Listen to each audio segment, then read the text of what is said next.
Jésus, formidable, Jésus.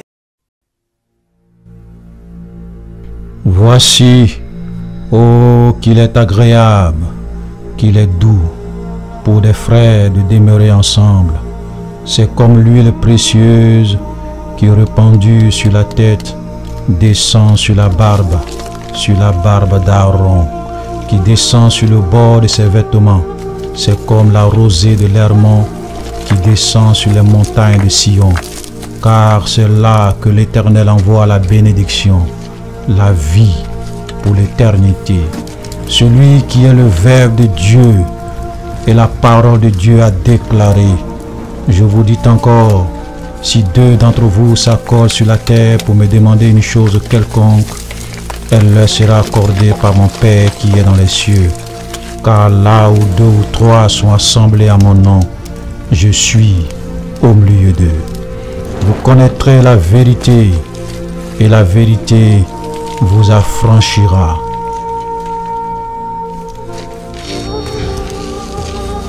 Vous connaîtrez la vérité, et la vérité vous affranchira.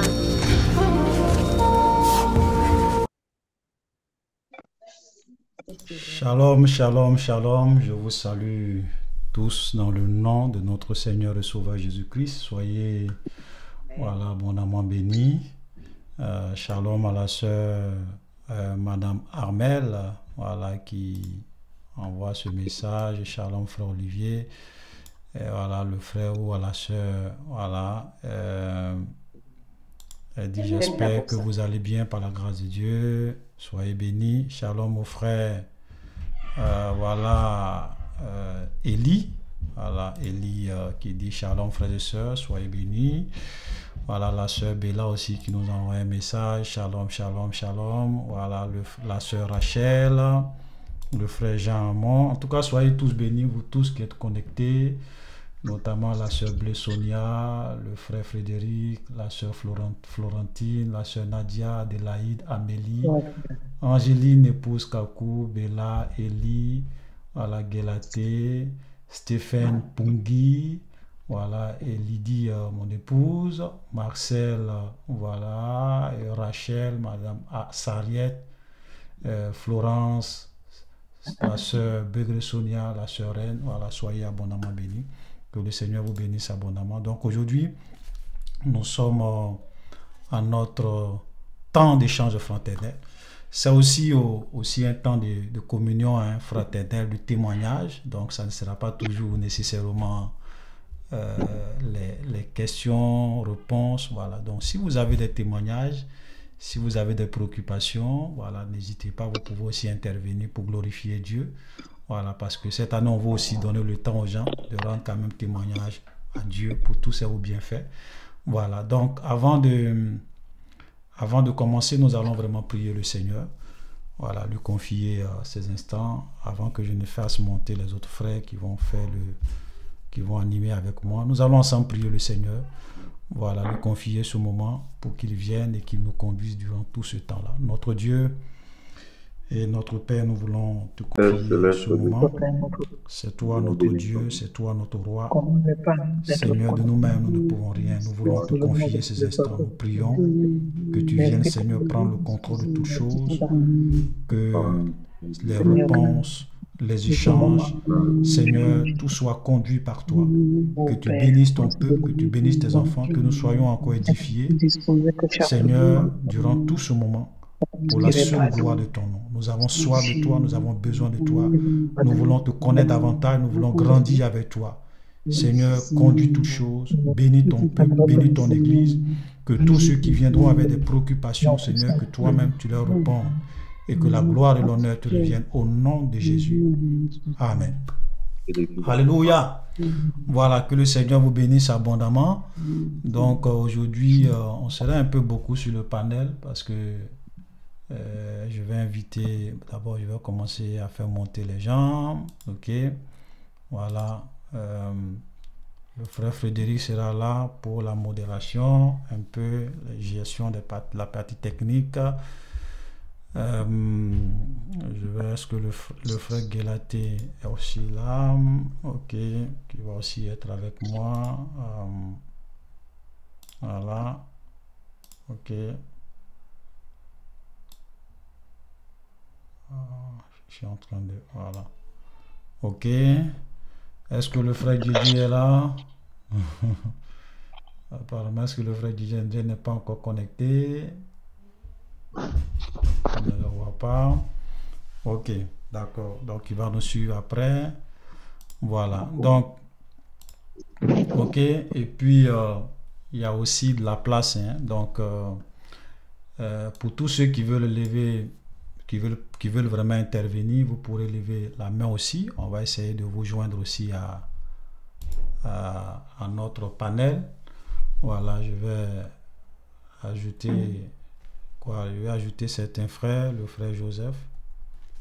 Voilà, je vais le mettre aussi là, il sera avec nous. Ok, le frère Joseph sera avec nous. Voilà, on sera un peu nombreux sur le panel. Ok, la sœur, oui, la sœur Reine sera aussi. Ah, ça, shalom à la famille. Shalom. Olivier, j'avais une question. Comme vous dites qu'aujourd'hui, on ne pose pas les questions là. J'avais ma question depuis là. J'ai une question qui me tient là depuis. Bon, comme on ne pose pas les questions, je ne sais pas comment je rentre encore avec ma question. Non, on pose des questions. Hein. Je n'ai pas dit on ne pose pas des questions. On peut poser les questions. Voilà, on pose les questions. J'ai dit que si ceux aussi qui veulent rendre des témoignages, voilà. Donc, sinon, c'est le préculte habituel. Maintenant, ceux aussi qui ont des témoignages, voilà, donc vous pourrez vraiment poser vos questions. Donc, il n'y a pas de problème. Est-ce qu'à part la sœur Reine, il y a d'autres qui veulent poser aussi des questions? Levez la main. Si vous êtes, il y a au moins 3 places qui restent. Voilà. Donc, est-ce qu'il y a des gens qui veulent poser des questions? On vous fait monter sur le panel. Ça va permettre aussi aux gens de vous voir parce que souvent, quand vous parlez, il faudrait qu'on vous voie. Hein. Voilà, le frère Joseph, toi, tu es déjà là. OK. Est-ce qu'il y a 3 autres personnes qui veulent poser des questions? Bon, souvent, au début, les gens n'aiment pas poser des questions. C'est quand on commence à arriver à la fin. Au moment où on arrive à la fin, c'est là les gens veulent poser des questions. Est-ce que vous avez des préoccupations, des questions? Hein? Voilà, levez la main, on va vous afficher. Bon, en attendant, ce que je voulais dire, ça, c'est je le fais par rapport à nos bien-aimés qui vont nous suivre sur les réseaux sociaux. Quand on va publier cette vidéo, sachez que voilà, nous sommes une église en ligne depuis plus d'1 an. Voilà, maintenant, nous avons commencé voilà, à nous rencontrer, à faire nos cultes, à faire nos temps, à nous retrouver entre nos frères. Donc, c'est l'église EVB, Église Vérité Biblique. Nous sommes en ligne. Voilà, c'est une église en ligne.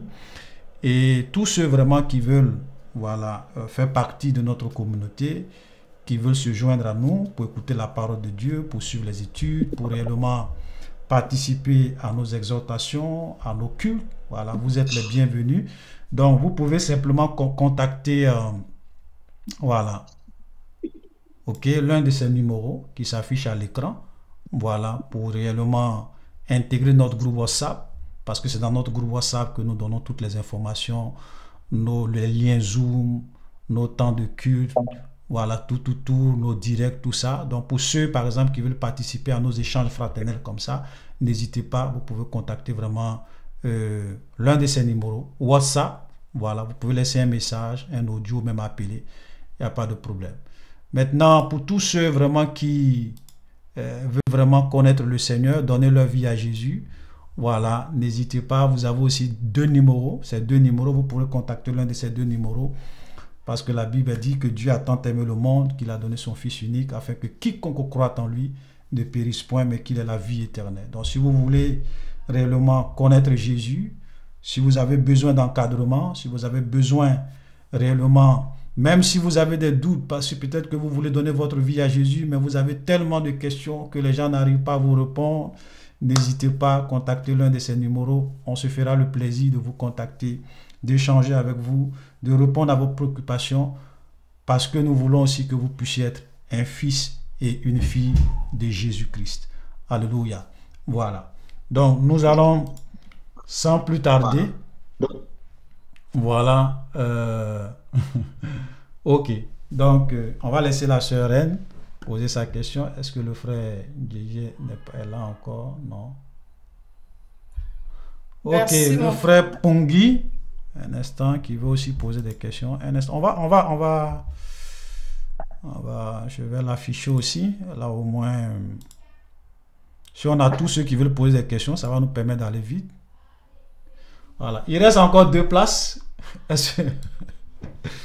Voilà, ok, là, sœur Anne, vas-y pour ta question. Merci Puis, beaucoup. ouais. D'accord. Ma question se trouve dans le livre. Bon, je crois qu'elle se trouve un peu partout dans la Bible, hein, mais je vais prendre la référence dans le livre de Matthieu 12, au Matthieu verset 40. chapitre 12. Au verset 40. Matthieu chapitre 12, Au verset 40. le verset 40. Ok. Ok. D'accord. La parole de Dieu dit que, car de même que Jonas fut 3 jours et 3 nuits dans le ventre d'un gros poisson, de même le Fils de l'homme sera 3 jours et 3 nuits dans le sein de la terre. Ça, c'est une question, comme j'ai dit tout à l'heure, qui me turlupine depuis quelques années, depuis des années. Et j'aimerais savoir, Jonas là-bas, 3 jours et 3 nuits, après ça, la Bible n'a pas dit quand il est entré dans le ventre du poisson ou quand il est sorti du ventre du poisson. La Bible, je crois qu'elle a été un peu muette. La Bible nous a juste dit 3 jours et 3 nuits. Maintenant, parlant du Seigneur Jésus, la Bible dit, dans d'autres passages de la Bible va nous dire que Jésus est mort le vendredi, il est ressuscité le dimanche matin, où les femmes sont allées pour donner les aromates et tout ça. Quand moi je compte dans mon calendrier, je ne sais pas si leur calendrier à leur époque là, c'était différent du calendrier que moi j'ai aujourd'hui. Parce que quand moi je compte dans mon calendrier, 3 jours et 3 nuits, vendredi, samedi, dimanche là, ça ne fait pas 3 jours et 3 nuits. Donc, j'aimerais comprendre comment est-ce que eux, leur calendrier était ou comment leur temps était. Est-ce que le temps s'est rallongé entre-temps ou les nuits se sont avancées? C'est ça ma question.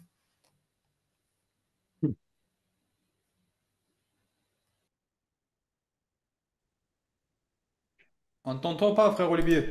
Ok, excusez-moi, mon micro était... Voilà, donc je disais très belle question parce que souvent on lit des passages dans la Bible et puis effectivement on se dit, bon écoutez, moi ça me semble quand même bizarre parce que 3 nuits, 3, si on suppose que Jésus est mort le vendredi,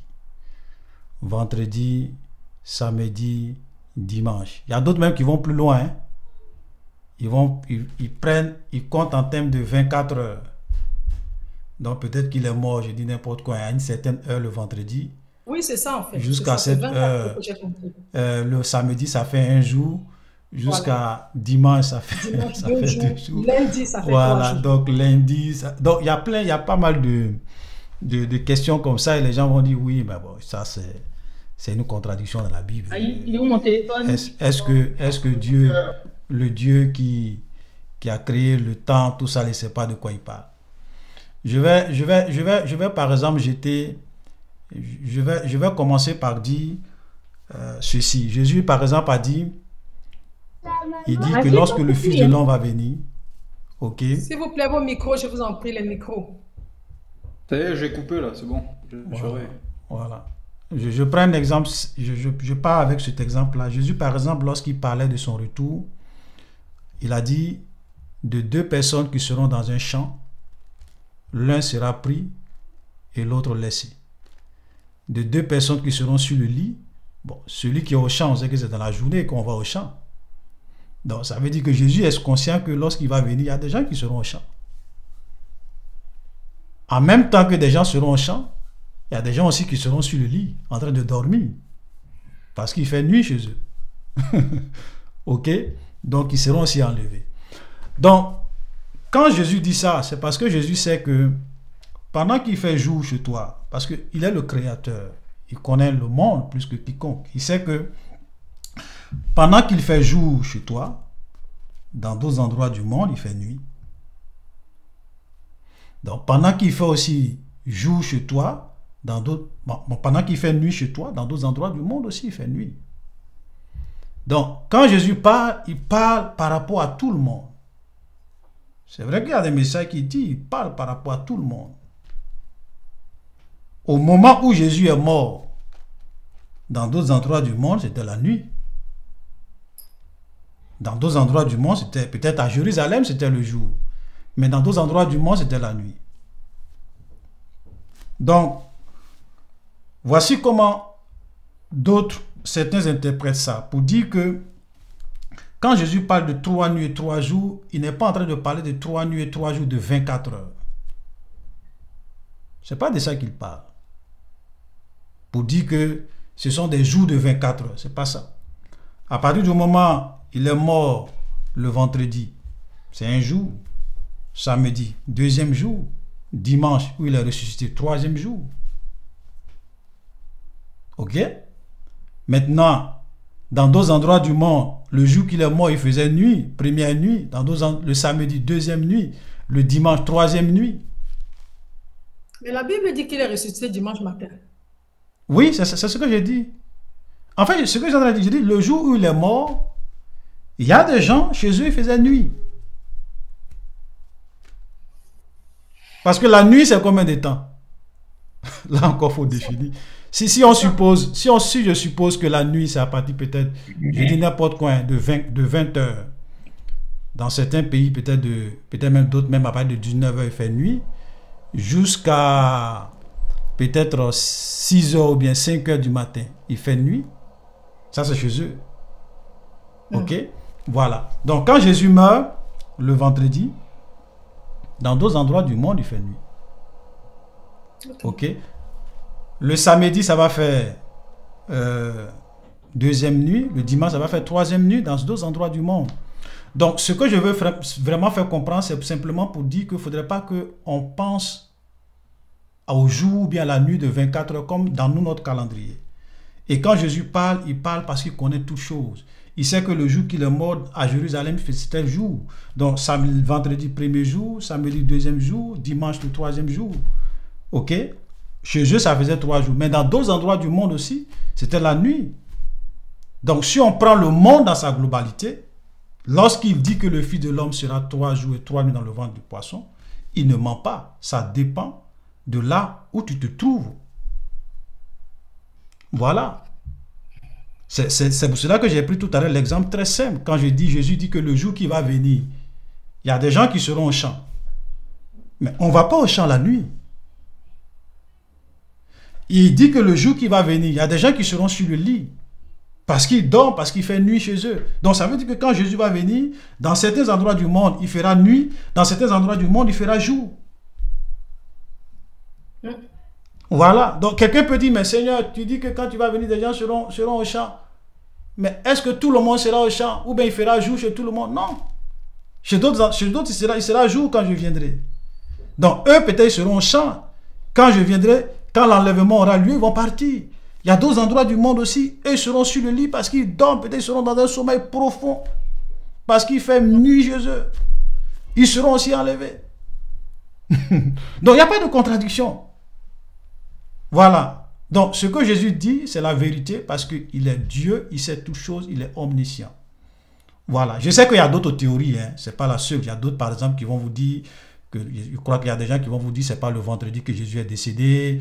Peut-être, ils vont peut-être développer ils vont donner une certaine explication pour que ça fasse peut-être, je ne sais pas, 3 jours et 3 nuits en termes de 24 heures, un truc comme ça. Non, voilà.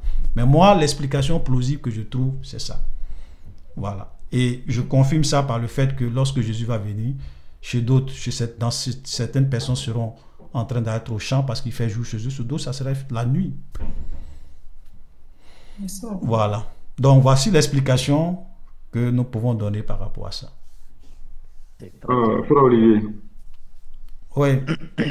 Ouais, bon, alors moi aussi, je voulais ajouter par rapport à ce que tu as dit et comment est-ce que moi je comprends ce verset. En fait, on est unanime sur une seule chose. On sait que Jésus a fait 3 jours.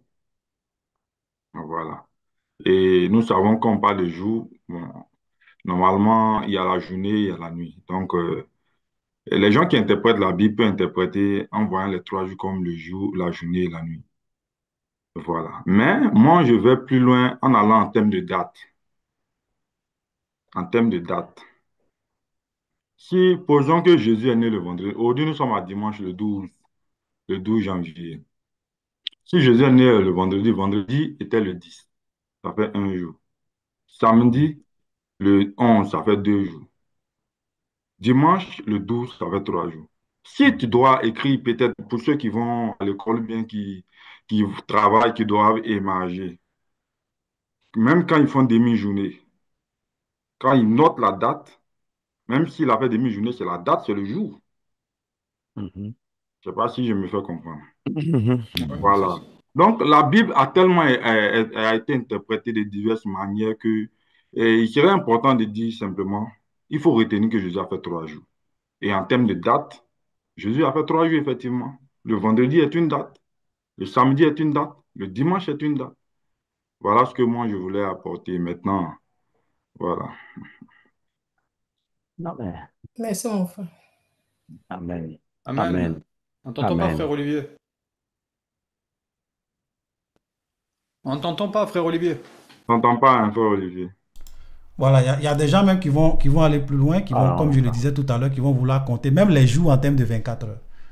Voilà, alors que ce n'est pas nécessairement ça, comme le frère l'a dit.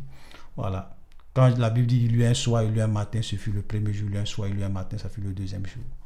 Voilà, donc ce n'est pas nécessairement des jours de 24 heures comme nous on veut vraiment le comprendre dans notre entendement. Il ne faut pas souvent qu'on interprète la parole de Dieu selon certaines réalités de notre époque. Voilà. Amen. Voilà, ça va ma soeur? Ça peut aller, merci beaucoup. Ok, d'accord. Sinon, il y a d'autres qui donnent des explications et vous allez trouver d'autres explications, comme je le dis.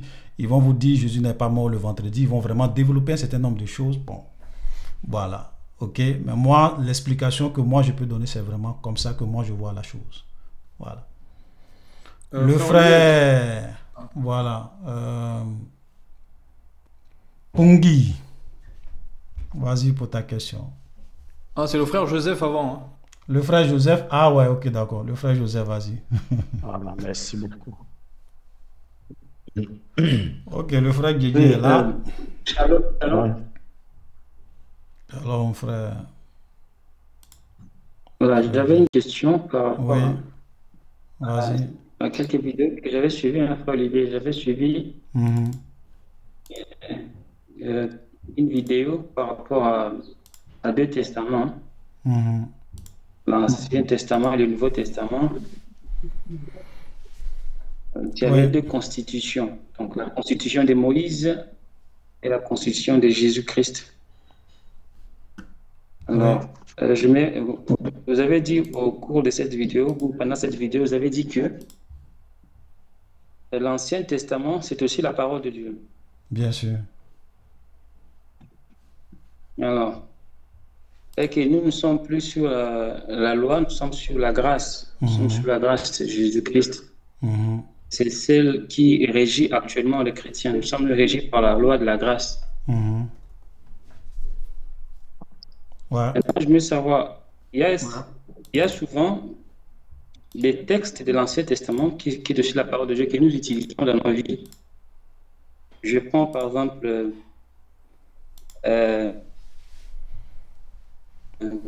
celui qui a. Celui qui. Je ne sais pas si vous l'entendez bien, il y a l'impression que ça du coupe là. Tout-Puissant. Ok, Ouais, ça coupe, ça revient. Mais... ça coupe, ça revient. Ton micro, ça coupe, ça revient. Hein. Essaye de voir. Voilà.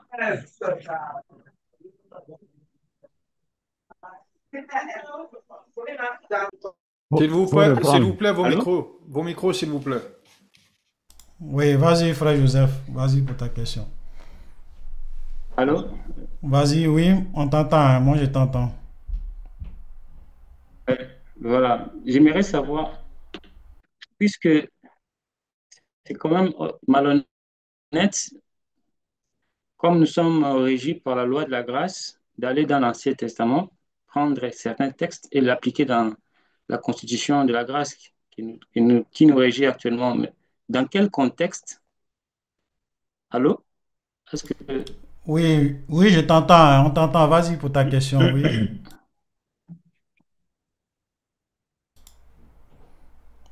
Frère, on t'entend, je ne sais pas s'il y a un problème avec. Tu dis, c'est dans quel contexte? nous pouvons par exemple prendre certains textes. Ah, tu as un problème, on a vraiment un problème avec... faut essayer de régler ton problème de micro parce que on ne t'entend pas, ça va, ça vient. Dans le Nouveau Testament, donc.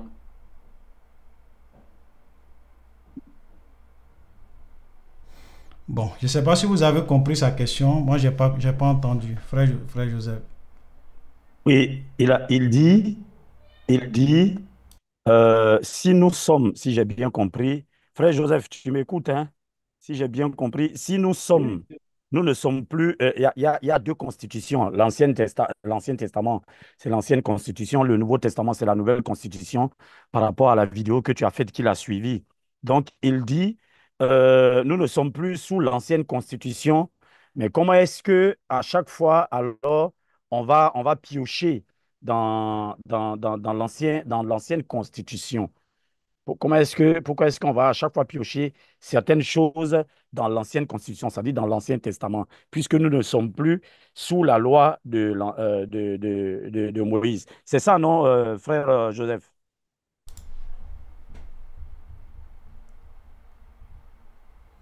Ok, on t'entend pas. Aïe, on n'entend pas. Ok. On n'entend pas. Il faut activer ton micro, le frère. Active ton micro. Ton micro est fermé. Voilà, super. Oui, super. Oui, c'est exactement ça, c'est-à-dire comment est-ce qu'on peut... Ok, d'accord, j'ai compris ta question. L'Ancien Testament, utiliser Qu'est-ce qu'on a à aller chercher encore dans l'Ancien Testament, puisque nous sommes dans la Nouvelle Loi? Ouais, je comprends, j'ai compris ta question. Ouais. C'est-à-dire que comme j'ai parlé de deux constitutions, la constitution de Moïse et la constitution, bon, je vais dire entre guillemets, de Jésus-Christ, voilà. Donc, si nous ne sommes plus sous la constitution de Moïse, pourquoi est-ce que on se réfère à l'Ancien Testament? D'abord, il faut d'abord savoir faire la part des choses.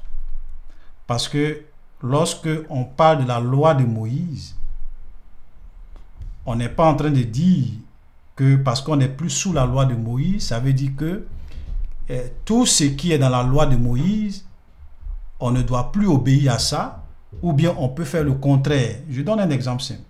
Dans la loi de Moïse, il est dit tu ne dois pas tuer. Est-ce que cela veut dire que parce que je ne suis plus sous la constitution de Moïse, je peux maintenant tuer?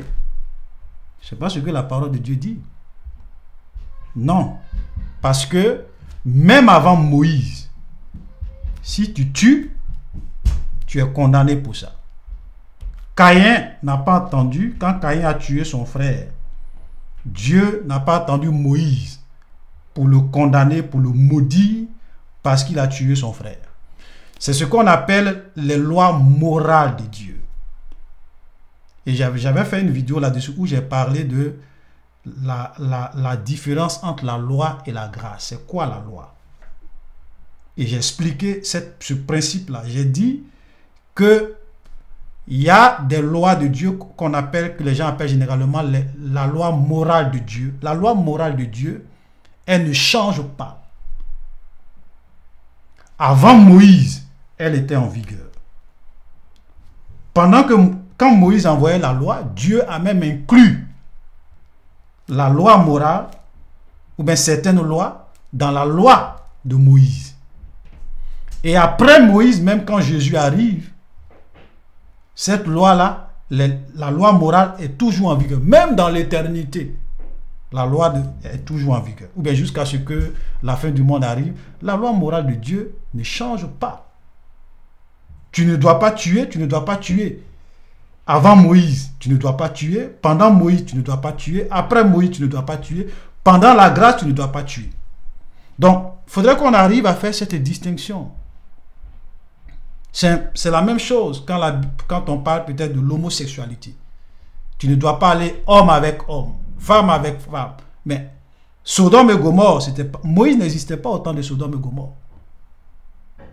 Mais ces perversions sexuelles que les gens pratiquaient, Dieu a détruit Sodome et Gomorrhe.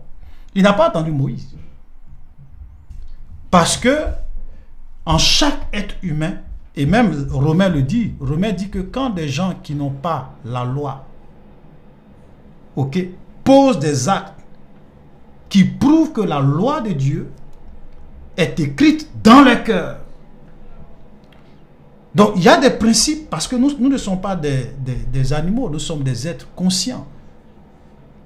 Tu n'as même pas besoin de venir même lire la Bible pour savoir que tu ne dois pas tuer, tu ne dois pas commettre l'adultère. Il y a certaines choses que tu n'as même pas. Chez tous les peuples, on sait que ça, c'est péché. Pourquoi? Parce que c'est un peu comme si c'est inscrit dans leur ADN. On se comprend? Donc, lorsqu'on se réfère à la loi et qu'on dit qu'on n'est plus sous la loi et que Jésus est venu pour accomplir la loi et que nous ne sommes plus sous la loi, nous sommes maintenant sous la grâce, il faudrait qu'on puisse comprendre ce que la Bible est en train de dire.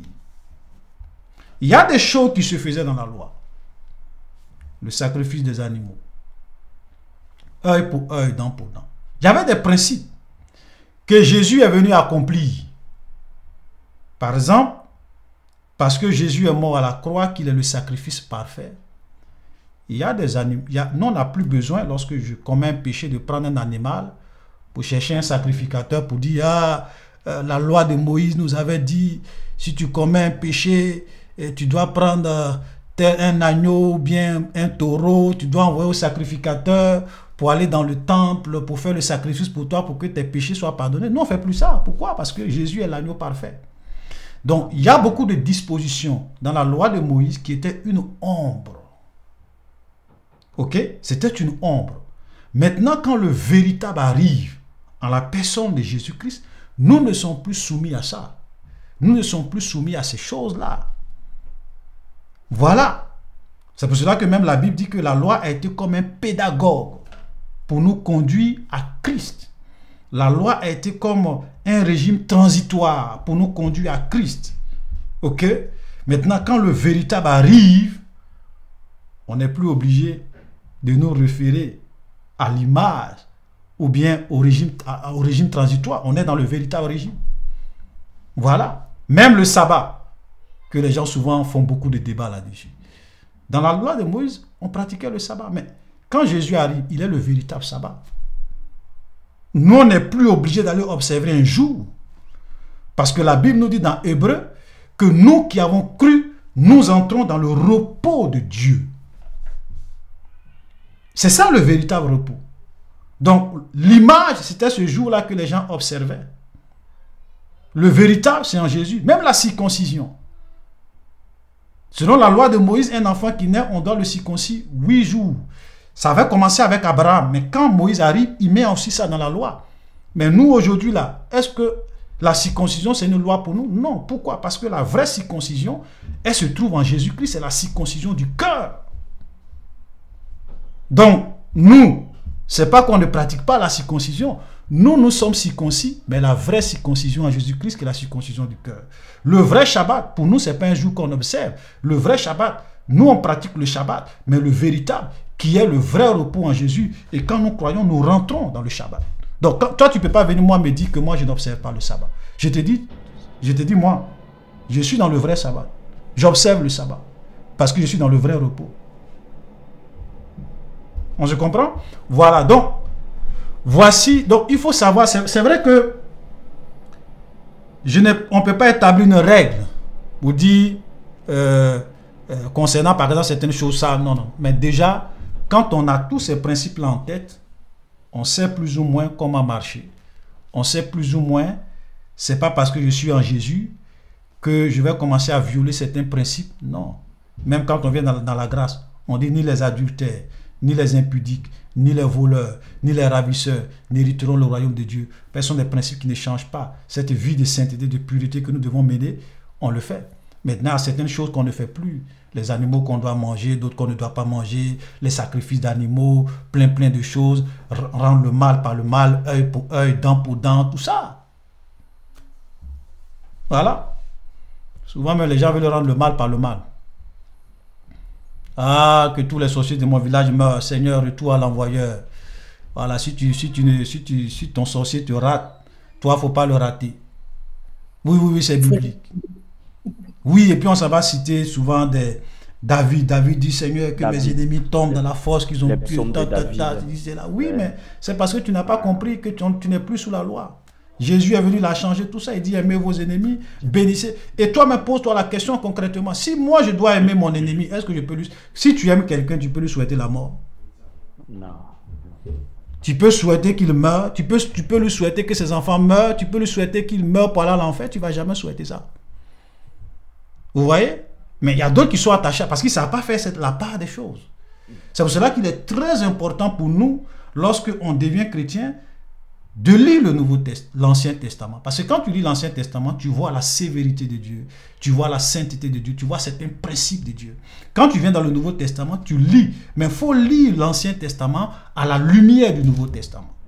Moi, quand je lis l'Ancien Testament, où peut-être on dit œil pour œil, dent pour dent, j'ai dit, ok, comment moi je vais appliquer ça? Oh, moi, mes vrais ennemis, c'est le diable et les démons. Donc quand je prie là, si Satan me fait du mal, je vais prier pour lui rendre l'appareil. Je vais détruire ses œuvres. Je vais le combattre. Je vais briser ses projets. Au nom de Jésus, je vais... Voilà. Parce que je sais qu'il est mon ennemi. Mon vrai ennemi, c'est le diable. Ce n'est pas mon frère. Descends.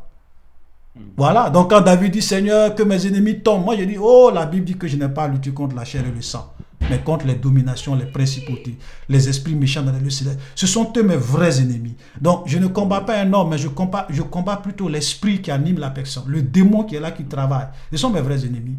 Pourquoi? Parce que je comprends que quand je lis la grâce, quand je vois la grâce, je me rends compte que je suis dans une nouvelle disposition. Voilà. Mais quand David lui disait, Seigneur, que mes ennemis meurent, c'est pas le diable, hein? David lui parlait de ses vrais ennemis, chers, des hommes. Voilà, parce que c'était la loi, œil pour œil, dent pour dent. Ça, on ne s'amuse pas avec ça dans la loi. Voilà. Vous êtes en train de vous faire palabre, vous allez bousculer une femme, elle tombe. Une femme enceinte, elle tombe. Son enfant meurt. Vous deux qui avez fait palabre, là, on vous tue. Son pied se casse, vous aussi on casse votre pied. Voilà. Donc, voilà comment il faut comprendre. Et je pense que Dieu a fait ça parce que le Seigneur voulait comprendre. Parce que vous savez, souvent, les hommes, pour pouvoir mener... Dans l'Ancien Testament, les gens étaient comme des enfants. Dieu était souvent obligé de les corriger, d'être dur avec eux pour les amener à comprendre certaines choses. Mais quand on vient dans la grâce, il dit non, voici le véritable. Jésus vient et dit, il vous a été dit, moi je vous dis, vous a été dit, moi je vous dis, vous a été dit, moi je vous dis. Et il change beaucoup de principes dans la loi. Et ce sont ces principes-là que nous devons réellement marcher, nous qui sommes des chrétiens. L'Ancien Testament est très important. C'est la Bible. Quand moi je lis l'histoire de David, ça m'inspire. Parce que c'était un homme selon le cœur de Dieu, mais c'est vrai qu'il a fait des graves, mais il y avait des qualités. Quand je lis ça, ça m'inspire. Quand je lis l'histoire de Moïse, ça m'inspire. Quand je lis l'histoire d'Abraham, ça m'inspire. Quand je lis l'histoire de la Genèse, je vois comment Dieu a créé le monde. Si je ne lis pas Genèse, comment je fais pour savoir comment Dieu a créé le monde? Mais la Genèse, c'est dans l'Ancien Testament. Donc, on ne peut pas dire l'Ancien Testament, c'est plus la parole de Dieu. Moi, ma Bible commence à parler de Matthieu jusqu'à Apocalypse. Il y a des choses que tu ne vas pas comprendre. Voilà. Et je ne sais pas, Dieu même a permis que l'Ancien Testament même soit comme ça, par rapport au Nouveau Testament. Parce que quand tu vas dans l'Ancien Testament, il y a beaucoup de vérités, de principes qui peuvent t'aider à bien mener ta vie chrétienne. C'est pour cela que tout ça, c'est la parole de Dieu. Mais quand tu lis, il faut savoir faire la part des choses pour ne pas tout mélanger. Alléluia. Amen. Amen. Merci beaucoup. Frère Olivier, oui? Excuse-moi 2 secondes. La sœur Touboué Solange, est-ce qu'elle m'entend? La sœur Souboué Solange. Solange. Oui, la sœur Souboué. Est-ce que moi j'ai le... Attends. Ouais, je la vois. Souboué Est-ce que tu Solange. peux ouais. Est-ce que tu peux garder ton téléphone à cette hauteur, s'il te plaît, de ne pas poser par terre. Merci. Ok. C'est bon, frère Olivier, désolé. D'accord, il n'y a pas de problème. Je regarde un peu, grâce à l'Ancien Testament, nous connaissons l'histoire de la création. Voilà, ça c'est le frère, voilà, ce frère-là qui fait ce commentaire que je vais afficher. Voilà, grandi quand même.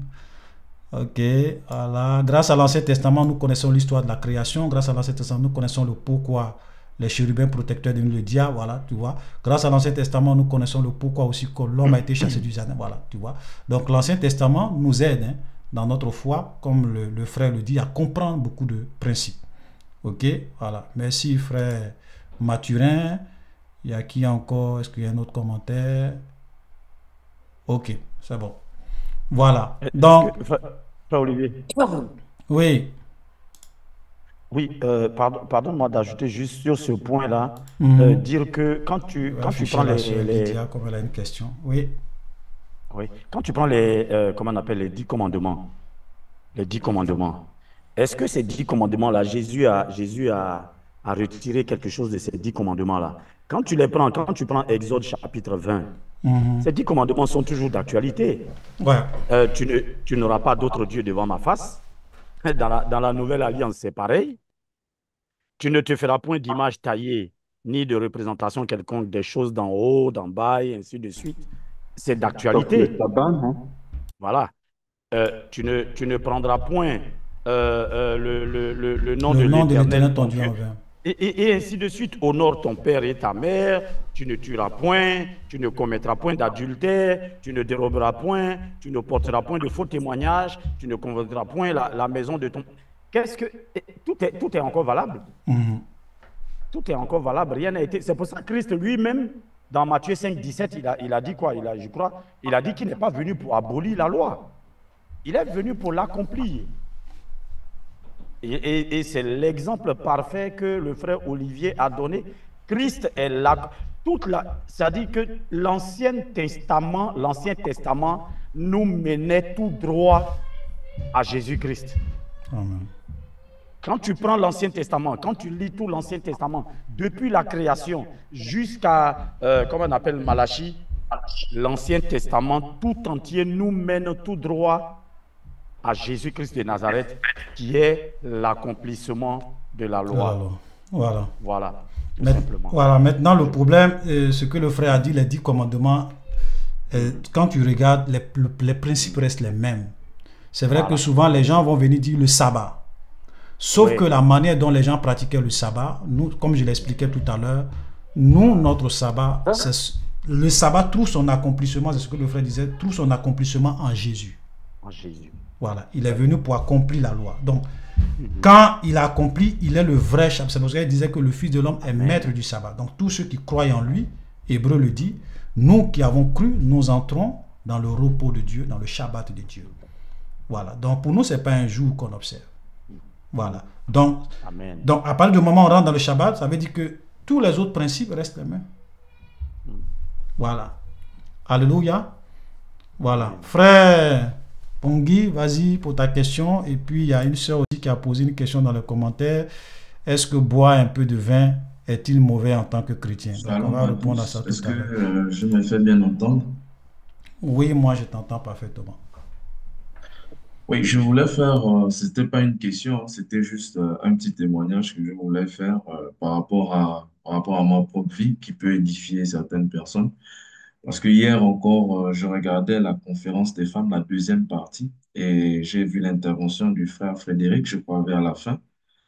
Bon, c'est vrai que ça s'est passé depuis, hein, mais moi j'ai regardé ça hier, et puis c'est ce qui m'a poussé aujourd'hui à faire ce petit témoignage-là de ma propre vie. J'étais déjà en contact avec mon frère Olivier. Je vis au Gabon et je l'avais déjà expliqué ma situation. En 2022, j'ai commencé à suivre les vidéos du frère Olivier. Moi, j'étais du genre chrétien qui fait toutes les choses du monde. Vraiment un chrétien qui va à l'église et qui pratique vraiment tout ce qu'il y a dans le monde, fornication, mensonges et tout. Et lorsque j'ai commencé à écouter les vidéos du frère Olivier en 2022, vraiment, ce sont des vidéos qui m'ont tellement choqué, qui m'ont tellement touché. En fait, à chaque fois que j'allais commettre le péché et que je venais regarder ces vidéos, j'étais comme mouillé, j'étais comme vraiment dérangé. Et je peux dire que c'est vraiment les vidéos du frère Olivier qui m'ont poussé réellement dans le changement. Donc, même pas mon église dans laquelle je priais a pu faire en sorte que je puisse changer, mais c'est vraiment les vidéos du frère Olivier qui m'ont poussé. Et j'étais en relation avec une sœur.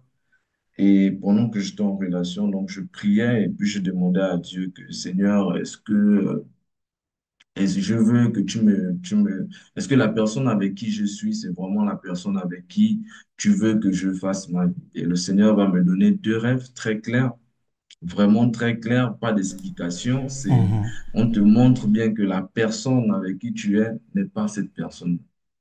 Et donc, du coup, j'ai dit à la fille, à la sœur, gentiment, que nous n'étions pas faits l'un pour l'autre et qu'on devait arrêter. Et on a arrêté. Et ensuite, je priais et puis je demandais à Dieu, Seigneur, moi, j'ai déjà connu des femmes, donc je ne peux pas rester longtemps. Donc, il faut me donner une femme et puis moi, je vais bien faire les choses. Et le Seigneur va mettre sur moi une autre sœur. Amen.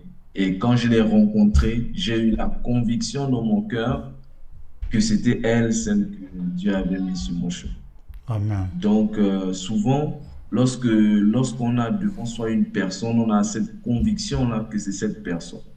Amen. C'est Dieu qui nous met cette conviction dans nos cœurs que celle qu'on a trouvée, c'est vraiment celle avec qui Dieu veut qu'on soit.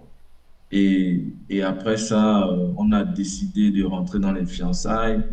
Elle aussi, elle avait un peu une chrétienté à gauche et à droite.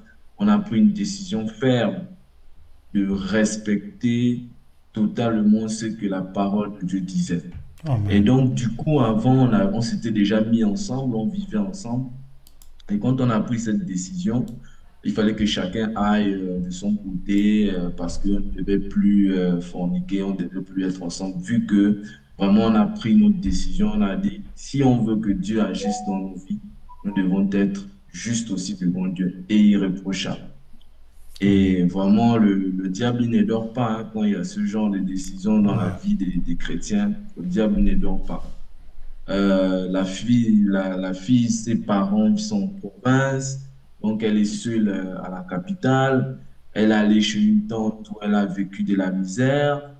Donc, du coup, elle était persécutée. Et bon, moi, j'avais consulté le frère Olivier qui m'avait un peu conseillé. Et puis, j'ai pris une décision audacieuse. Je lui ai dit, bon, viens rester dans la maison où je suis. Et moi, je vais dormir au salon. Tu vas dormir dans la chambre. Et on va vivre comme ça. Et c'est comme ça qu'on a vécu. Comme moi, mon boulot, je fais 28 jours à la maison et 28 jours, je suis sur un site pétrolier. Donc, je crois que c'est peut-être ce qui a fait aussi en sorte que ça facilite les choses. Mais c'est pas facile. Je ne conseille même pas aux frères de faire ça. C'est vraiment pas facile. C'est très dangereux. Mais moi, j'ai dû prier, jeûner. Tous les vendredis, je jeûnais parce que c'est mon jour de jeûne. Tous les vendredis, je jeûnais. Et c'est vraiment pas facile. Mais avec la grâce du Seigneur, on a pu tenir. Et le 20 décembre de l'année qui vient de s'écouler, on s'est marié le 18 décembre à la coutume et le 20 décembre à l'état civil. Amen. Donc, vraiment, c'est ce petit témoignage-là que je voulais faire. Amen. Et puis dire que même pendant le mariage, j'en parlais avec mon frère Olivier ici au Gabon, le mariage, c'est très, très, très dur. C'est vraiment dur. Ici, la dot, on donne 1,5 million. Et là, c'est le minimum. Le minimum, 1,5 million francs, avec une marchandise qui te coûte 2,5 million francs. Donc, c'est vraiment une autre sphère ici, le mariage coutumier. C'est autre chose. Si tu n'as pas au moins 6 millions, tu ne peux pas organiser un mariage coutumier. Parce que le mariage civil, encore, tu peux dire qu'on va aller avec les témoins. Mais le mariage coutumier, ça va te signer. Et quand j'ai pris la décision de me marier, j'avais 0 francs dans les poches. J'avais 0 francs. J'ai dit, Seigneur, c'est toi qui as mis cette sœur sur mon chemin. Donc, c'est toi qui vas organiser ce mariage. Amen. Et aujourd'hui, je suis marié. Et comme Dieu, il apporte ses grâces lorsque on respecte sa parole, il apporte ses grâces. Il y a de cela 2 jours, puisque là, je suis au travail, je suis sur site. Et madame ne se sentait pas bien. Je l'ai appelée, je l'ai dit d'aller à l'hôpital et il s'avère qu'elle est enceinte. Vraiment, je voulais faire ce petit témoignage pour reconforter le frère Frédéric. J'ai vu la vidéo hier. Sache que quand tu vas trouver, Dieu va mettre dans ton cœur cette conviction-là que c'est elle. Amen. Amen. C'est tout ce que je voulais dire. Alléluia. Amen. Alléluia, alléluia, alléluia. Comment c'est vraiment édifiant, hein? Voilà. C'est pour cela que je disais tout à l'heure, si vous avez des témoignages aussi, c'est pas toujours les questions-réponses, venez, ça édifie. Vous voyez que le frère, il a partagé son témoignage, c'est très édifiant. Je vous assure que moi, quand j'ai échangé avec lui, quand il m'a dit le montant des dots là, j'ai attrapé ma tête parce que j'étais tellement surpris. J'ai dit, quoi, millions pour... C'est la première fois que je voyais que dans un pays, la dot peut coûter 6 millions, 5 millions. Je n'en revenais pas. J'ai dit, mais c'est de l'escroquerie, je n'en revenais pas. Et il m'a expliqué un peu comment ça se passe. J'ai dit, waouh, waouh, waouh, waouh. En tout cas, vraiment, frère, on bénit le Seigneur, que Amen. Toute la gloire soit rendue à notre Dieu pour ce beau témoignage. Et vous voyez que le Seigneur est bon quand vraiment on décide de ranger sa vie, de le suivre. Lui-même, il dispose les choses, il ouvre les portes. Alléluia. Voilà. Tu ne nous as pas invités parce que tu ne voulais pas qu'on mange ton gâteau, mais tu as demandé, mon frère. Effectivement. C'est le frère Olivier qui m'a oublié parce que j'avais encore rappelé, mais peut-être avec toutes les activités. Oui, effectivement, c'est vrai. Il n'y a pas de problème. En tout cas, je suis content. Merci beaucoup. Donc, on acclame encore le frère. Je suis vraiment content pour ce beau témoignage. Voilà, très, très, très, très édifiant. Je dis que le Seigneur est bon pour ceux qui le craignent. Alléluia. Voilà, gloire à Jésus. En tout cas, frère, toutes nos félicitations. Frère Frédéric, beaucoup de bonheur. Frère Frédéric, ce qui est bizarre, tu vois que le frère a rendu le témoignage et puis s'est adressé à toi. Ça veut dire beaucoup de choses. Voilà. Ça va venir, ça va venir. Ça veut dire beaucoup de choses, frère Frédéric. Voilà. Amen, merci mon frère. Que Dieu te bénisse. Amen. Que le nom du Seigneur soit béni. Voilà.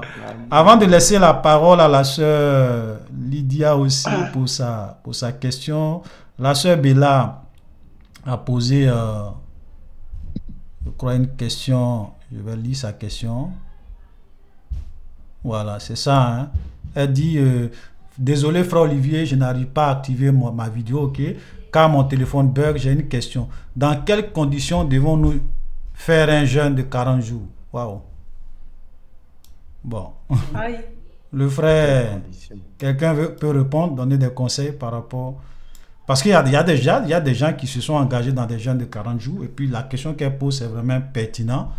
Est-ce qu'il y a des types de jeûnes qu'on peut faire? Les jeûnes de 40 jours à sec, les jeûnes de 21 jours à sec.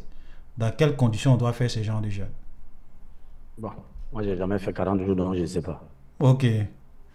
Qui a déjà fait 40 jours? Guélaté, tu as déjà fait 40 jours? Non, il ne faut pas. Moi, j'ai déjà fait 40 jours plusieurs fois. J'ai déjà fait 40 jours plusieurs fois. Ok, d'accord. D'abord, même moi, je n'ai jamais fait jeûne de 40 jours.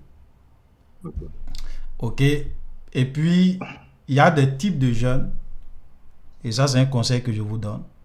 Il y a des types de jeûnes. Quand tu veux faire, il faut être sûr que c'est le Saint-Esprit qui te dit de faire ça. Sinon, tu vas mourir. Je crois que j'ai même entendu des histoires comme ça où il y a des pasteurs qui sont allés, ils disent qu'ils vont jeûner 40 jours, je ne sais pas si c'est 21 jours, 40 jours à sec. Ce n'est pas qu'eux, ils descendent le soir, ils disent à sec, eux, ils vont jeûner, ils ne vont pas manger. Ils sont morts.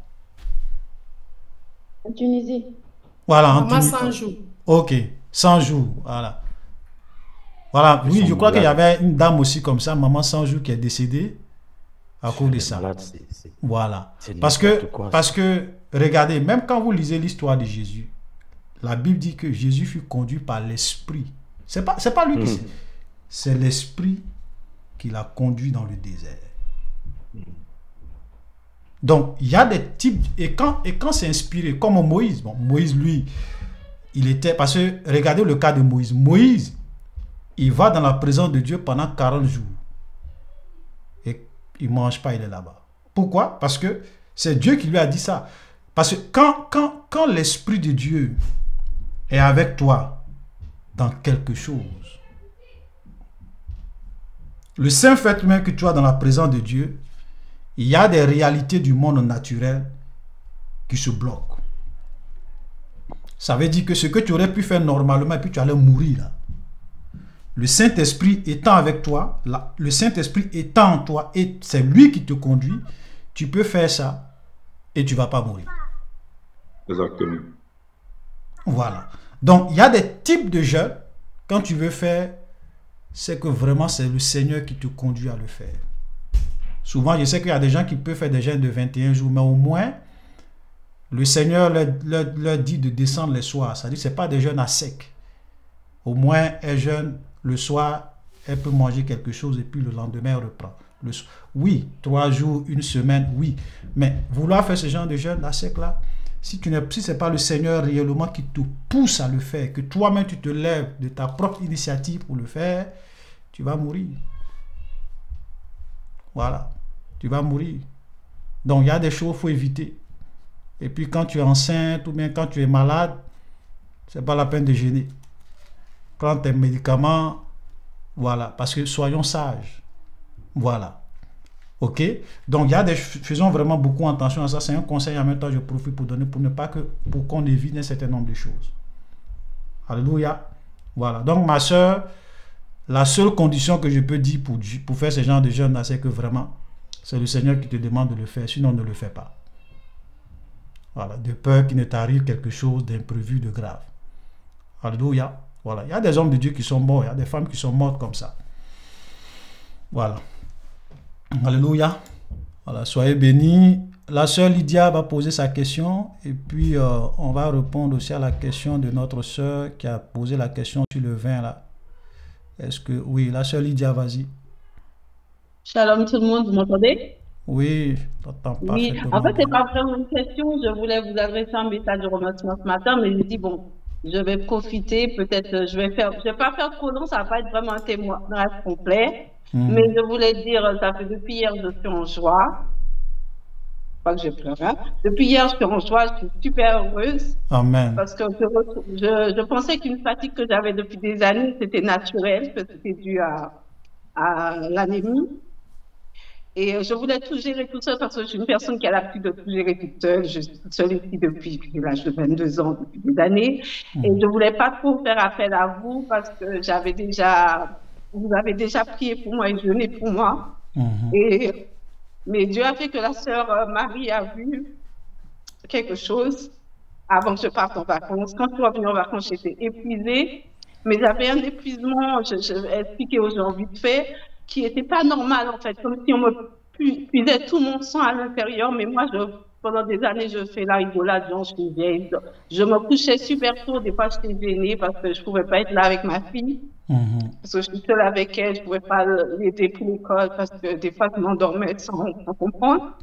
Et je pensais que c'était rien. Et pareil, je ne pouvais plus faire les choses. Je suis quelqu'un de dynamique, je ne pouvais plus faire les choses.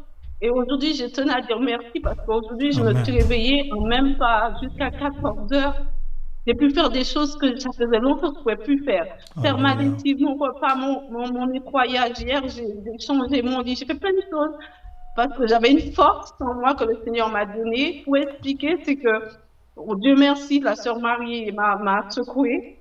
Et m'a dit que je ne peux pas tout faire toute seule. Je peux pas décider. Je voulais jeûner toute seule, mais Dieu vous a envoyé toute la famille Vérité. Amen. En urgence, samedi, vous avez prié pour moi. Je vais épargner les détails. Il s'est passé tellement de choses.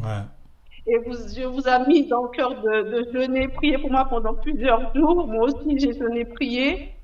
Et le premier jour, c'était difficile. J'étais à bout de force. Et ensuite, deuxième jour, j'ai libéré des choses étranges. Je vous épargne les détails, mais Olivier, si vous voulez rajouter des choses, n'hésitez pas. Et après, j'ai commencé à reprendre des forces. Et j'ai compris, j'ai commencé à comprendre, en fait, ce n'était pas de l'anémie. Et puis en plus en plus, je reprends des fois, c'est vrai qu'il y a encore des choses qui bougent et qui déplacent et qui font du bruit. Mais je retrouve la joie. Et pareil pour le chant, j'avais perdu je chantais, mais j'avais pas la joie. Et depuis hier, je ressens cette joie. Je ressens la force. Même je me suis réveillée hier à 2 heures, aujourd'hui à 3 heures du matin, mais c'est là. Je suis pas épuisée, en fait. Je me suis réveillée, j'ai repris le groupe je me réveille à 2 heures, je ne sais pas me coucher, j'ai lu. Et j'ai prié. Et j'ai peut-être dormi 1 heure, mais je suis en forme. Hier, j'ai déplacé, je vous montre ma chambre, c'est ce que j'ai déplacé en quelques heures, changé mon armoire de place, mon lit de place, et j'avais la force. Et ce que je veux dire aussi aux gens, que des fois on pense des petites choses, on pense que parfois c'est quand les médecins ils ne trouvent rien du tout, pendant des années, vous avez fait toutes les analyses, je ne vais pas faire trop long, et un bout de moment, il faut appeler de l'aide. C'est pas tout. Je voulais ajouter des choses, mais c'est pas tout. On ne doit pas rester seul.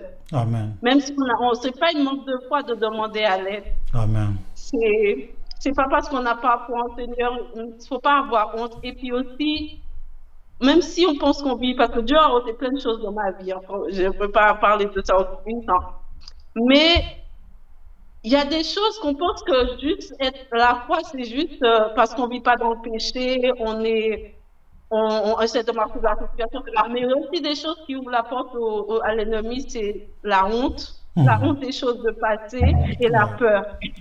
Et ça fait que l'ennemi, il en profite, il joue avec ça. Et voilà. Et puis ma vie est un peu en danger, mais comme on dit, comme le savent le dimanche avant, un enfant de Dieu ne meurt pas avant son temps. Mais si vous connaissez mon témoignage, le nombre de fois l'ennemi a voulu prendre ma vie. Amen. Et voilà, je voulais juste dire merci à toute la famille qui a jeûné pour moi, qui a prié pour moi, parce que là, j'ai la joie, je suis en joie, j'ai la force. Et je bénis le Seigneur qui vous a utilisé. Amen. Et je sais que vous allez continuer à prier à Dieu encore. Voilà, merci beaucoup. Alléluia. Amen, amen. En tout cas, nous disons merci au Seigneur parce qu'effectivement, la sœur, on a eu à prier pour elle, à jeûner avec elle durant cette semaine. Et nous bénissons le Seigneur pour tout ce que le Seigneur est en train de faire dans sa vie. Et ce qu'elle dit qui est très important, voilà, c'est que vous savez, il y a un verset dans Jacques chapitre 5, voilà, et je lui ai même donné ce verset-là lorsqu'on priait pour elle. Jacques chapitre 5, le verset 16, où la parole de Dieu dit confessez donc vos péchés les uns aux autres. Ça n'a rien à voir avec les péchés, les confessions publiques que les gens font. Ok, il dit confessez donc vos péchés les uns aux autres et priez les uns pour les autres. Voilà, et priez les uns pour les autres. S'il vous plaît, vos micros, s'il vous plaît. Voilà, donc Jacques 5, verset 16, confessez donc vos péchés les uns aux autres et priez les uns pour les autres afin que vous soyez guéris.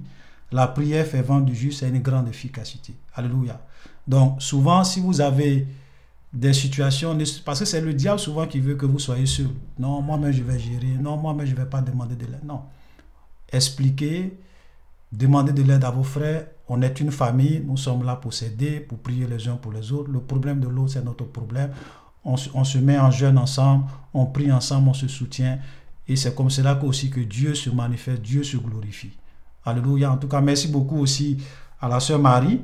Voilà, qui a été vraiment tout le temps là avec notre sœur, qui l'a vraiment accompagnée, qui l'a vraiment soutenue, voilà, et qui était tout le temps là, en train de l'exhorter, que le Seigneur bénisse notre sœur pour ça, voilà, que toute la gloire revienne à notre Dieu. Donc c'est vraiment important. Donc au niveau de l'église Vérité Biblique, sachez que nous avons le groupe de prière qui est là, nous avons le groupe aussi de délivrance qui est là, voilà, parce que souvent il peut arriver que tu vis des choses, toi-même tu sais que c'est pas normal. Ok, c'est pas normal. Donc, il y a le groupe de délivrance qui est là. Vous pourrez contacter la sœur Sonia. Elle est là. Elle va réellement s'entretenir avec vous. On va réellement avoir des séances avec vous. On va prier pour vous. S'il faut jeûner, on va réellement jeûner avec vous pour que vous soyez réellement libres. Jésus a dit qu'il est venu pour que ces brebis aient la vie et qu'elles soient dans l'abondance. Si le Fils vous affranchit, vous serez réellement libres. Alléluia.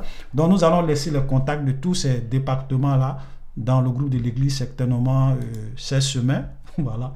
Ok. J'avais promis ça depuis longtemps, mais jusque-là, ce n'est pas encore fait. Mais on va le faire, voilà, puisqu'on a une rencontre. Dernière question, voilà, permettez-moi. La sœur qui a posé la question sur le vin. Et puis, il y a un autre frère aussi qui a posé. On va prendre 10 minutes, excusez-nous, on va prendre 10 minutes pour répondre à ces deux dernières questions rapidement. Voilà. Merci, Seigneur. Merci à la sœur Lydia pour le partage. Voilà. En tout cas, vous voyez que le temps de communion fraternelle, là, c'est vraiment intéressant. Hein. On entend des choses. Hein. Voilà. Voilà la question de notre sœur Sorel. J'ai une question. Est-ce que un chrétien peut boire de vin? Est-ce que boire un peu de vin? Elle a bien précisé. Hein? Elle dit un peu. Est-ce que boire un peu de vin est-il mauvais en tant que chrétien? Voilà.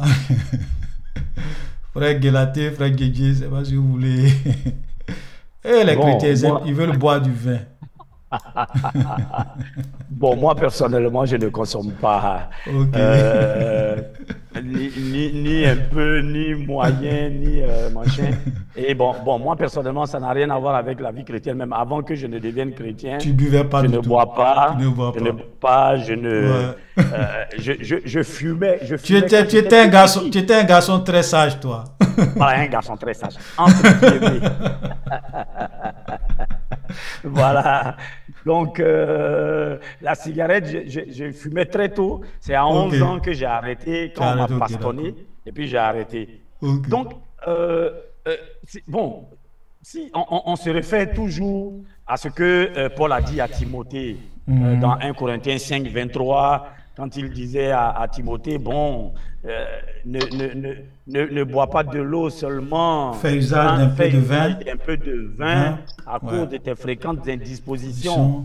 Bon, ça, c'est clair que c'est une prescription médicale. Parce que certainement que son fils Timothée avait des fréquentes indispositions. Peut-être qu'il avait des problèmes de ventre, machin et tout. Et comme quelquefois, un peu de vin est thérapeutique. Un peu de vin est thérapeutique, c'est prouvé médicalement, un peu de vin, un peu. Donc, bon, il y a certaines personnes qui boivent un peu de vin. Moi, personnellement, je ne trouve pas dans la Bible, il n'y a pas, c'est vrai qu'il n'y a pas un verset biblique où on a dit ne prenez pas un peu de vin. La Bible a dit ne vous enivrez pas. N'enivrez pas, ouais. Ne vous enivrez pas, c'est-à-dire en termes terre à terre, ne vous saoulez pas. Ne vous saoulez pas, c'est de la débauche. Ouais. Voilà, c'est de la débauche. Maintenant, à partir de là, je pense que chacun, il faut faire aussi intervenir en nous notre conscience. Il faut faire intervenir en nous notre conscience. Nous savons très bien. Moi, ce que j'ai comme raison, je me dis que quoi? Ça, c'est moi, hein. Je me dis que quoi? C'est un peu qui amène un peu. Un peu amène 3 fois un peu. Ouais. 3 fois un peu. 4 fois un peu. Ça fait plus un peu. Ouais. Ça commence à monter. Ça commence à être beaucoup. Tout doux. Voilà. Donc, moi, à mon avis, sur le plan scripturaire, il n'y a pas un verset biblique qui dit de ne pas prendre de vin. Le Seigneur a dit, ne vous enivrez pas. Maintenant, le danger qu'il y a, c'est qu'on se connaît. On se connaît. Quand on commence, parce que le diable peut passer par certaines choses. Le diable peut passer par certaines choses. Tu te dis, bon, je prends un peu de vin, il n'y a pas de souci. Oui, mon médecin a dit qu'à table, un verre de vin, c'est bon. Ça emmène le sang dans le corps, tout et tout. Mais l'ennemi peut passer par là. L'ennemi peut passer par là pour te pousser maintenant dans la débauche. Voilà, c'est là le danger. Sinon, si vraiment tu sais que tu peux te limiter véritablement à un peu, maintenant, le problème aussi, c'est quoi? Toi, ton un peu là, c'est quoi? Ouais. Toi, ton un peu là, c'est quoi? Il y a des chrétiens, je vous assure, dans l'église, il y a des chrétiens qui disent que bon, lui, son un peu, c'est 2-3 verres. Bon, attention. Déjà, quand on va à 2-3 verres, on sait que l'alcool étant l'alcool, et puis bon, ça dépend du degré d'alcoolisation de la bouteille. Si lui, après son un peu, c'est 2 verres, est-ce qu'au bout de 2 verres, il sera correct? Si le taux d'alcool est par exemple beaucoup, est-ce qu'au bout de 2 verres, il sera correct? Est-ce qu'au bout de 3 verres, il sera correct? Donc, c'est relatif. Mais c'est pour ça que il est mieux de ne pas en prendre pour ne pas arriver à dépasser la dose. Si vraiment tu peux t'en passer, c'est mieux de s'en passer. C'est mieux de s'en passer. Parce que le un peu, comme je l'ai dit là, le un peu là, c'est relatif. C'est relatif. Un peu de chacun là, c'est combien de verres? C'est combien de verres? Voilà. Donc les choses relatives là, attention, ne rentrons pas dedans. Il est conseillé, il est mieux vraiment de ne pas prendre de vin. Voilà. Moi, voilà ma conception. Donc, je pense que là, tout est vraiment dit, hein. Le frère a vraiment bien résumé. Voilà, pour dire qu'il n'y a pas d'interdiction formelle, mais faisons beaucoup attention parce que, et la dernière fois, j'avais pris même un exemple, j'ai dit que on ne vit pas seulement pour soi. Moi, par exemple, si tu viens chez moi, à part peut-être pendant la Sainte Seine où peut-être je prends un peu de vin et puis je mets un peu d'eau dedans pour diluer, pour prendre la Sainte Seine, je ne bois pas. Pourquoi? Parce que, vous savez, quelqu'un peut vous voir en train de boire. Et peut-être que vous avez la maîtrise de soi, vous buvez juste un peu, peut-être comme le frère l'a dit, parce que c'est thérapeutique, parce que ça ne vous... Voilà, juste un peu pour vous, voilà. Mais quelqu'un peut vous voir en train de boire et puis il va dire, ah, c'est pas un problème. Puis la personne va commencer à boire et puis demain, le diable va le piéger. Mais il va dire quoi? Oui, c'est parce que j'ai vu tel frère en train de boire. Le frère Djidji en train de boire, j'ai vu le frère Guélaté en train de boire, je suis allé chez le frère Olivier, je l'ai vu en train de boire du vin à table. Donc c'est pour cela qu'on doit faire beaucoup attention dans la vie que nous menons. Faisons beaucoup attention. La Bible même le résume simplement en disant que tout m'est permis, mais tout n'est pas utile. Voilà, tout n'est pas utile. Ne soyons pas des pierres d'achoppement. N'ouvrons pas aussi des portes à l'ennemi. Faisons beaucoup attention. Parce que le frère l'a dit tout à l'heure, le diable souvent, il vient avec un peu. Hein. Le diable, les gens qui sont aujourd'hui des soulards, ce n'est pas des gens qui ont commencé avec une bouteille du jour au lendemain. Un peu. Et puis le diable les a piégés. Donc faisons beaucoup attention. Alléluia, voilà. Il y a la sœur, Madame Armel, qui dit, mais quand on demande... Oui. Oui, aussi je voulais ajouter par rapport à ce que tu as dit, quand nous vivons la vie chrétienne, ce que nous devons retenir, c'est que même si on n'a pas pu convertir des gens, on n'a pas pu vraiment parler de la parole aux gens du dehors, les avoir, les gagner dans le Seigneur, les premières personnes que Dieu nous donne comme fidèles, ce sont nos enfants, nos femmes. C'est notre famille d'abord, c'est-à-dire à la maison. Et donc, les enfants regardent ce que les parents font et ils reproduisent la même chose. Donc, moi, ce que je crains, ce sont mes enfants d'abord. Parce que moi, mon niveau de connaissance peut me permettre de boire le vin sans m'enivrer, sans que ça soit pour moi une pierre d'achoppement. Mais et mes enfants. Parce qu'il faut qu'ils arrivent à un certain niveau pour comprendre certaines choses. Mais pendant ce temps, ils sont facilement influençables à l'âge de 10 ans, 12 ans. Voilà. Vous voyez, il peut être il peut être dans la rue, ou bien au retour de l'école, leurs amis peuvent les inviter à prendre un peu de vin. Mais s'il trouve que son papa a l'habitude de boire le vin, il ne va pas trouver d'inconvénient à cela. Vous voyez, donc c'est plus par rapport à ça. Nos enfants, notre entourage, nos frères en Christ, ceux-là qui sont faibles dans la foi, c'est pour eux qu'à un niveau donné, nous vivons. C'est plus pour nous, parce que nous savons que rien ne peut nous faire tomber. Alléluia. Donc c'est juste... Voilà, en tout cas, merci, c'est vrai ce que tu dis, c'est tellement vrai, parce que les enfants nous regardent, hein. Souvent, ils nous voient, papa lui-même c'était un grand, il buvait, donc quand ses amis vont l'inviter à l'école pour dire, allons-y, on va boire quelque chose, il va les suivre, papa lui-même il le fait, donc c'est pas mauvais, voilà, donc soyons vraiment prudents. Alléluia, merci beaucoup mon frère Guélaté, merci au frère Djidji.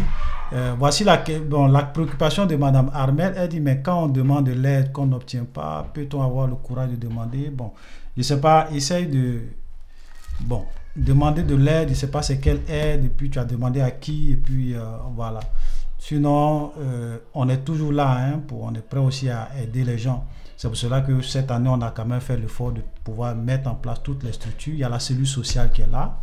voilà, dirigé par la sœur Marie. Voilà, donc si vous avez besoin de quoi que ce soit, n'hésitez pas, vous pourrez vraiment contacter la cellule sociale. Si vous avez besoin d'aide, peu importe le genre d'aide, vous contactez la sœur Marie. Si c'est des problèmes aussi d'aide sur le plan spirituel, des conseils, tout ça, voilà, on est là pour ça, voilà, pour nous aider, pour nous édifier, pour aller de l'avant. Voilà, c'est vrai que souvent on peut avoir des expériences passées qui ne sont pas bien. Peut-être qu'on a été dans des communautés où c'était pas trop ça. Mais bon, nous, ici, on veut quand même faire les choses différentes. On ne dit pas qu'on est parfait, hein. Voilà. Mais on essaye quand même de faire l'effort pour écouter tout le monde, pour réellement nous aimer véritablement, et nous soutenir mutuellement, voilà, selon nos capacités, selon nos moyens, selon nos disponibilités. Voilà. Donc, n'hésite pas, voilà, à vraiment contacter la cellule sociale ou bien même un membre un responsable de l'église. On est là pour se soutenir. Alléluia. Voilà. On va laisser la question du frère là pour la prochaine fois. C'est la question que j'avais affichée tout à l'heure. Le frère Stéphane. Où se trouve la question? Attends. Je vais chercher la question. Oui. Oui, c'est ça, je cherche là. Oh là là. Où est la question, Stéphane? Je cherche la question pour afficher. Excusez-moi. Voilà, c'est la question qui est là. Est-ce qu'un chrétien peut ouvrir un restaurant au standing et ou un hôtel? Voilà.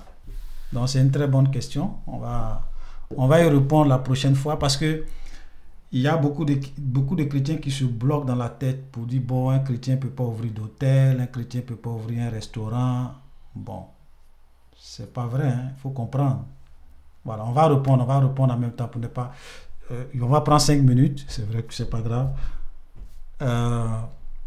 Est-ce qu'un chrétien peut ouvrir un restaurant au standing? Pourquoi les gens posent souvent ce genre de questions? Parce qu'ils se disent que quand on est chrétien, si tu ouvres un restaurant, bon, il y a des choses qui vont se passer qui ne sont pas bien. Tu vas vendre de l'alcool, tu vas vendre certaines choses, ou bien même les hôtels. Pourquoi les chrétiens pensent qu'ils ne peuvent pas? Ah oui, les hôtels, tu sais, les gens vont venir tromper leurs femmes, ils vont commettre l'adultère, ils vont commettre l'impudicité, ça va devenir des hôtels de passe, pas mal de choses. Mais soyons sérieux. Moi, je suis allé en mission, souvent dans certains pays. Je ne connais personne. Je n'ai pas de famille là-bas. Je suis allé dormir à l'hôtel. Supposons qu'il n'y avait pas d'hôtel dans ces pays-là. Comment je fais? Je dors où? Moi, ce n'est pas pour aller chercher femme ou bien pour aller commettre l'adultère mais la folie. Parce que dans un hôtel, c'est pas tous ceux qui viennent à l'hôtel, ce n'est pas des gens qui viennent tromper leurs femmes. Non. Ton entreprise t'envoie en mission dans un pays. On te dit, bon, les frais, les perdiens pour l'hôtel, c'est tant, tu vas faire 1 mois, donc on calcule tout le prix, on te donne. On dit, bon, quand tu vas arriver, voilà. Mais si tu vois que tout le monde dit, bon, nous là, supposons, je prends l'exemple le plus extrême. Tout le monde est chrétien dans le pays. Ou bien je vais prendre la ville. Tout le monde est chrétien dans la ville, des chrétiens radicaux. Ils disent que nous personne ne fait hôtel dans notre ville. Et puis tu prends ton avion, tu descends dans cette ville-là. Tu vas dormir où? Tu vas dormir où? Tu connais personne? Voilà. Vous savez, si toi, chrétien, tu veux construire hôtel, si tu veux, il faut faire hôtel. Il y a des gens qui n'ont pas besoin d'hôtel pour tromper leur femme. Oui. Il y a des gens qui n'ont pas besoin d'hôtel pour commettre l'impudicité. Il appelle son ami. Mon ami, dans ta maison, ok, laisse-moi, pardon. Voilà, je m'en vais, on va faire 2 heures de temps, mais 3 heures de temps. Hein, ok, tu sors, je viens, et puis on finit, je t'appelle, tu reviens. Oui, c'est ça là. On n'a pas besoin de ça. Si quelqu'un veut pécher, c'est pas ton hôtel là qui va faire qu'il est en train de commettre le péché. Oui, soyons sérieux. Donc, ne nous bloquons pas.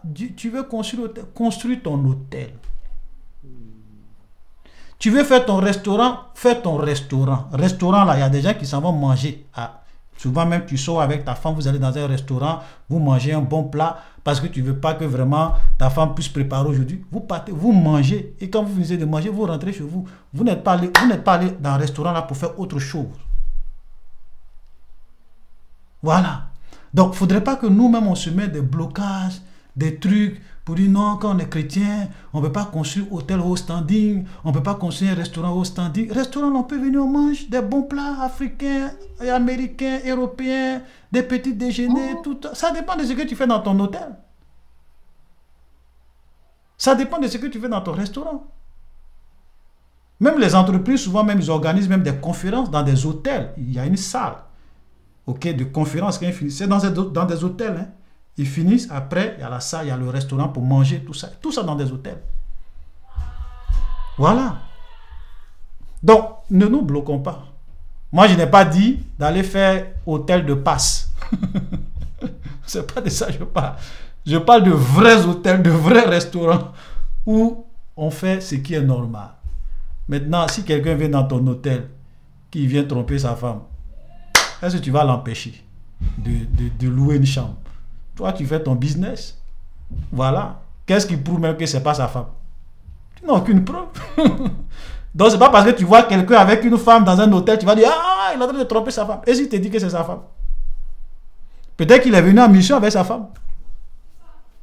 Voilà. Donc, voilà. Souvent, nous les chrétiens, on est tellement, je ne sais pas comment on dit ça, on est tellement, excusez-moi du terme, mais beaucoup de chrétiens sont un peu malades dans la tête. C'est-à-dire que le fruit de leurs mauvaises pensées les empêche souvent de faire des choses pour la gloire de Dieu. Non. Il y a des gens qui se sont enrichis, qui font des choses pour la gloire de Dieu. Donc, ce n'est pas un problème pour moi.